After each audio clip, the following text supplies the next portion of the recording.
Welcome to the Hyborian Keep. I'm Old Man Hyborian. Here, we review tales of Robert E. Howard's greatest character, Conan the Barbarian. Today, we'll be reviewing Heroic Signatures in Titan Comics, Savage Sword of Conan Reforged number 4. This won't be some fluffy review. It'll be an old man's honest opinion. And just as a heads up, there will be spoilers.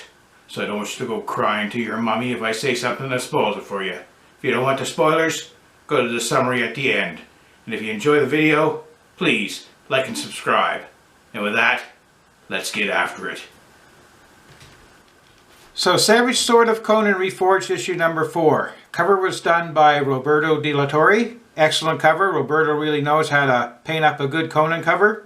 The story in this is a tale of Robert E. Howard's Black Colossus. And it first appeared in Savage Sword of Conan number 2. The cover of this was done by Neil Adams, which was a pretty good cover as well.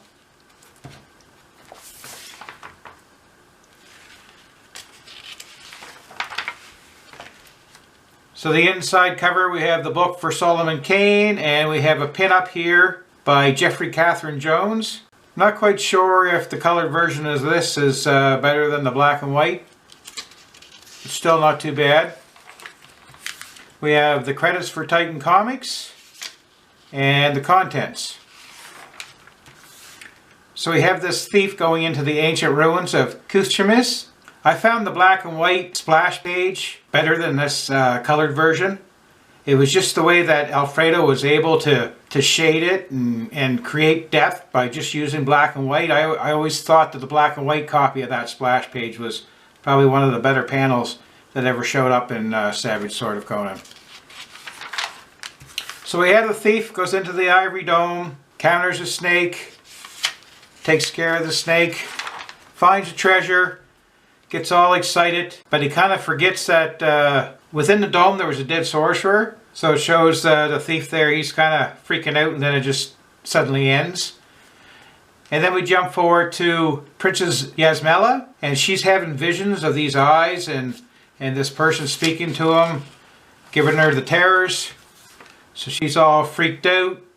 Her handmaiden wakes up, says, you should go pray to Mitra. So she's not sure what to say, so she goes anyway.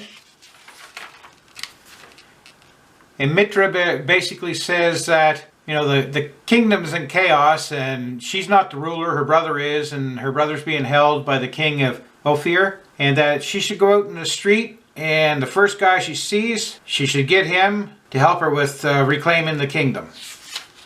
So she goes out in the streets. That's where she meets her man Conan, striding down the street. I didn't find the color really took well for the reds.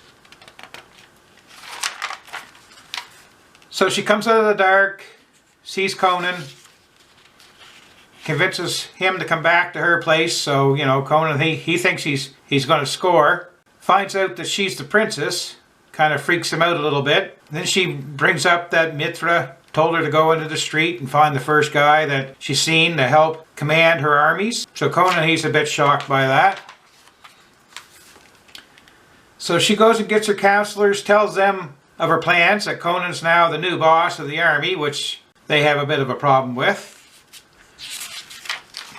So they dress him up and he looks the part, and even some of the counselors admit that he probably will inspire the troops. So Conan gathers the army up, and he's going to take off, and he's going to go tackle the enemy, this horde that's gathering, who's being led by this fella called Natok. So during their journey, one evening, the princess, she has another visit from this sorcerer that keeps on visiting her. And she runs out of the tent, scares the bejesus out of Conan. He drops his drink. Looks like he's drinking grape juice there. So anyway, Conan takes her back into the tent, says that he's going to keep watch over her. So later on that evening, she kind of wakes up, goes out to the fire, and Conan's talking to an old buddy of his that used to be a thief with. And he tells the tale about going into this dome and finding the body of this other thief, and that the sorcerer that used to be there disappeared, and the treasure was untouched. And Conan asked him if he knew where this Natok had came from. So he tells the tale that he showed up on a black camel one night. He has this kind of ape creature that helps him, and he raised all this army. And he also goes and shows this golden coin, and he says this coin, and it's the face of a sorcerer that was been dead for 3,000 years. So Conan shows the princess the coin. She recognizes it as the figure that's visiting her at night, and she flakes out. So Conan and his army, they see this cloud approaching. They figure it's the enemy approaching. So Conan, he wants to hold the high ground. And then one of these nobles, he's being arrogant, thinks Conan's being a coward.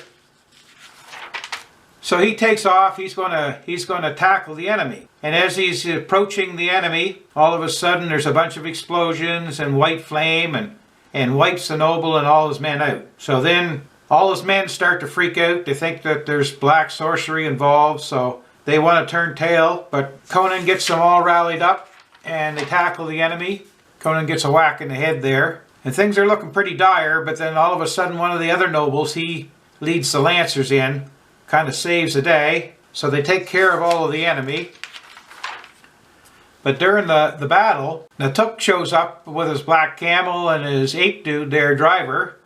And he goes and he kidnaps the princess. Conan, he tries to stop them, but he gets run over by the camel. So Conan grabs a horse and he's taken off after them. And they end up back into the ruins of Kuth Shemiz. So as soon as the ape guy gets into the ruins, he tosses the princess and Natuk out. And he starts whipping the camel. He's getting out of there. So he figure his duty's done. So him and the camel, they take off and the camel sprouts wings and flies away. And then the princess, she's kind of drug into the ivory dome. And one thing I did notice with this issue is that there's a blemish on mine, and the last issue was a blemish there. So I'm not overly impressed with some of the quality here. That's 2 issues in a row that has had blemishes on it. So Conan, he goes into the ivory dome. So Natuk rips off his veil, and he's the long dead sorcerer from 3,000 years ago, Thugra Khotan.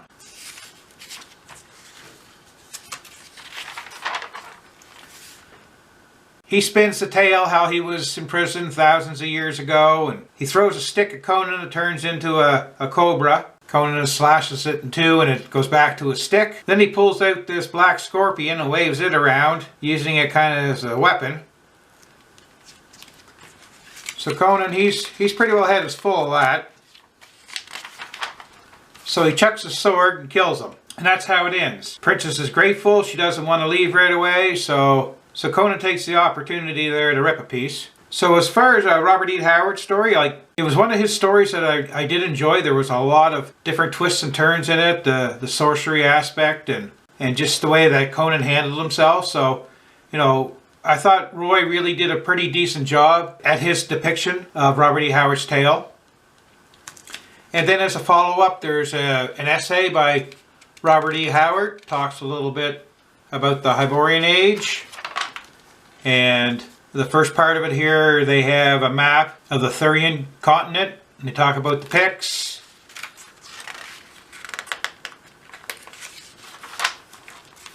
And King Kull and the battles that were fought. And the great cataclysm that happened. So that's the first part of that essay by Robert E. Howard. And then in the back, there is another illustration by Tim Conrad. Now this one here, it's pretty decent. I don't mind it at all, but the black and white, I thought the black and white was much better than this color edition. Then there was an old ad for Conan. The back cover has a bunch of Conan content from Titan Comics and Heroic Signatures.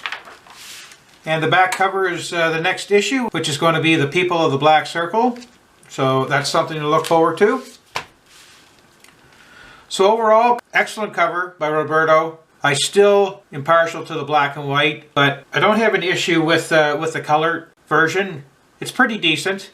You can't beat the Robert E. Howard story and Roy Thomas's depiction of that story. That's really good. And I find the biggest value of these Reforged is that they're giving the opportunity to new fans to explore some of the old stuff from the original Savage Sword days. Well, there you have it. The classic Savage Sword of Conan tale colorized. Artwork by Buscema and Alfredo Alcala. and Roy Thomas's adaptation of a Robert E. Howard tale. Very good story. Can't go wrong with it. Colorized for me doesn't add a whole lot to the story, but still, for those new fans or the people who don't like black and white as well, it gives them an opportunity to see some of the classic artwork and storytelling from back in the day. Now, one thing that did bother me is that I had a blemish on one of my pages. In the last edition, I had a blemish on 2 pages.